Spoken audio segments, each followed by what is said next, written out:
Yo, what's up everybody? Welcome. I'm Jay from Jet Noise Huge Motors, and I wanted to talk to you guys about normal RC cars versus jet powered RC cars with four-wheel drive versus only jet or only EDF powered RC cars. So, are you thinking your normal four-wheel drive car can whoop my RC car? Or am I thinking my car with my jet is better than your normal car? Ooh, let's talk about it. Well, I think there's pros and cons, to be honest about it. But basically, top to bottom, here we go. Weight, I think EDF cars and normal four-wheel drive cars are pretty much equal in the sense that they both need a motor, ESC, and a battery. But in general, to equal the same speed, say kind of in a drag race, you would want a bigger, more powerful EDF to generate more thrust, and that would generally be more heavy than the motor used in that same kind of drag race for those same speeds. So your EDF car will begin to get a little bit heavier in motor size, and then batteries to power it.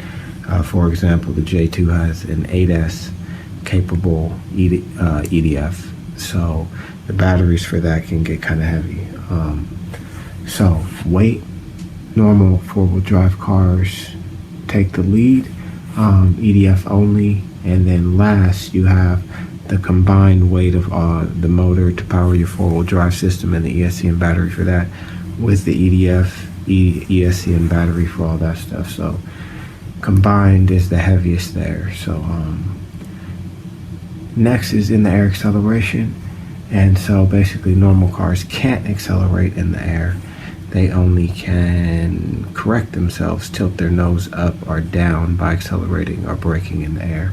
And then I won't get to more complicated things than that. And EDF cars are slightly better because they can accelerate in the air. But they're not as good as EDF only cars because EDF only cars aren't held back by the weight of all of the drivetrain of the four-wheel drive system. So EDF only cars would be the best in the air, like planes are, of course. And that's why planes don't have wheel motors. All right, so ground acceleration. Kind of hard to explain some of this, and a lot of this stuff really has to be tested since it is a new science, and EDF and wheel-driven cars are a brand new thing. But I say ground acceleration is maybe better for normal RCs on high grip situations, and better for EDF four-wheel drive on slick situations. And basically your ground acceleration is just, you're in the last place if you're an EDF only, except if you're talking about really slick situations. If you're racing on ice or something, then okay, then your EDF only begins to be a contender again. And maybe on ice it might actually be the best. So that's why that whole section doesn't have any red or green, because it's kind of a toss-up. On ice, your wheel traction would be really limited, so maybe being a light, high thrust powered vehicle, you could take the lead, or maybe having a little bit of wheel power plus that thrust would win the race for you. And on ice, probably the normal car would lose. But on a high grip, drag strip, good weather scenario, the normal four-wheel drive car might actually just be the best. It's kind of like watching Top Fuel dragsters versus a really fast jet dragster. And I believe the Top Fuel wheel-driven cars and dragsters are a little bit faster past the finish line, even though the jet driven dragsters have a higher top speed crossing the finish line. I might have to check my facts on that, so don't quote me on that. So yeah, toss up for ground acceleration, and that's why this is a interesting topic here. It's a lot of things to compare, weight, all these different factors. So next is braking, and braking, I believe the normal car wins hands down, but the EDF car, you could begin to talk about, well, if you can direct the force or direct your thrust angle, you could use your thrust to slow you down. So that will probably be second, and the four-wheel drive and EDF will probably be last. But again, would need to be tested. This is just what I think. And so cornering. Normal four-wheel drive cars can have a low center of gravity, so they're less prone to traction roll. The EDF four-wheel drive car is probably more prone to traction rolls because the EDF might have to be mounted slightly higher, or the extra battery or extra weight somewhere might have to be added a little higher. And then the EDF only car, I believe, would be last in the cornering.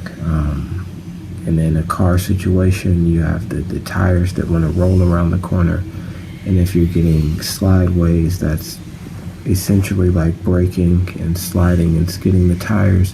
And so your EDF would be trying to push you through the slide. And so the other car is actually having willpower to pull you through those slides and around those corners. And then the EDF plus four-wheel drive car would have both. I kind of just think the EDF car would be in last or second in the cornering situation, but until we have all three cars lined up and beasted out and pro drivers all knowing how to drive these different cars, I don't think we'll really know for sure. But next is efficiency, and I think the normal car would absolutely kill everything on a flat surface driving a long distance. But it begins to change as you go up a steeper incline, past 55-degree slopes and things like that, where your wheels will begin to slip. You're not going to be really efficient at all if you can't get up the hill or finish the race. So then the EDF and the EDF only cars might begin to take the efficiency lead there. And so next is bashability. Normal cars, hands down. The EDFs are just kind of the most delicate and fragile piece of the puzzle in these RC cars. So bashability goes to the normal RC because it doesn't have an EDF and just an extra ESC that might break, an extra battery that might have something happen to it or whatever. So that's pretty much that. The shush factor is basically your loudness factor, how loud these things are. So if you kind of have to drive in a quiet area, or you don't want to be too loud in your neighborhood, or you have some kind of restrictions like that, the normal car is the least noisy, so that would be your best bet. EDFs are loud, and so that's what's up with that. And cost, next on the list. Cost would go to the normal car, I believe, just because normal cars are pretty cheap. You could build a EDF car for pretty cheap too. EDF kits are not that expensive at all. Just think they would cost you a little bit more money. And then last would be EDF plus four-wheel drive car, of course, because you would need to combine both systems. And hill climb,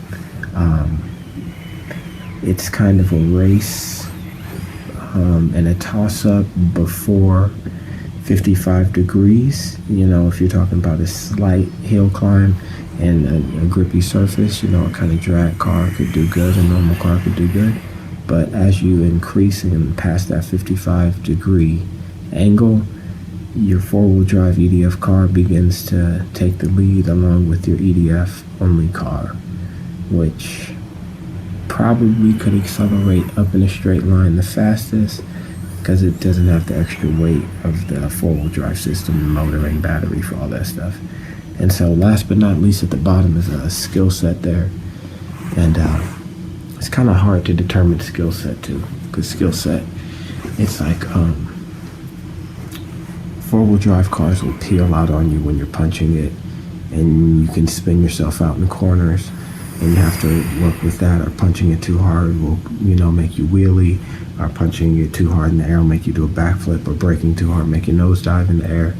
So you got to learn that. You have to learn that a little less with EDF four-wheel drive cars, because the thrust will push you off the line, and it can kind of push you and help you stay a little bit straighter. And then in the air, punching it will kind of accelerate you forward, while tilting your nose up, or trying to tilt your nose up will equal out with the thrust. So maybe that's another video where I'm explaining the forces going on in the air and trying to control it and setting these things up to handle the best in jumping situations and ground situations. But the EDF only car, as far as skill, on one way it's the easiest, because you don't have a peeling out factor off of the line. Say you're trying to drag race an EDF car, you're not going to peel out and spin out and crash into the wall. You're going to take off in a straight line, more or less. So that's the easy part. But in the air, since you'd have like no wheel control to tilt your nose up when you need to, or bring your nose down when you need to, it would be kind of impossible to control in the air with no wings or no thrust vectoring controls. So this is just kind of a not so short summary and my thoughts of normal four-wheel drive versus four-wheel drive EDF and normal EDF. Here we go.